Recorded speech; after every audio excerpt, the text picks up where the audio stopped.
সবুজ প্রকৃতির মাঝে হারিয়ে যেতে কার না মন চায়। বারবার ইচ্ছে করে এই সবুজ প্রকৃতির মাঝে গিয়ে বসে থাকি। যদি পারতাম জীবনের এই কঠিন সময়টা পার করে এখানে গিয়ে থেকে যেতাম। ভালো লাগে আমার এই সবুজ প্রকৃতি ঘুরতে ফিরতে। কিছু কথা আজকে বলি।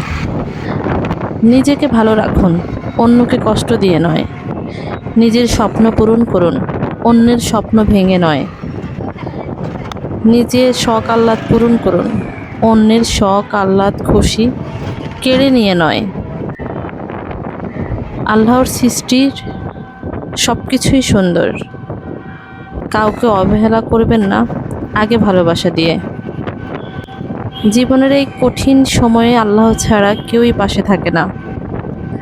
এই সবুজ প্রকৃতির মাঝে হারিয়ে যেতে পারলেই অনেক খুশি থাকতাম। ভালো থাকবেন সবাই। মনে রাখবেন, আল্লাহ ছাড় দেয় কিন্তু ছেড়ে দেয় না। কোনো না কোনো সময় আল্লাহ নিজেই তার বিচার করে। ধন্যবাদ সবাই।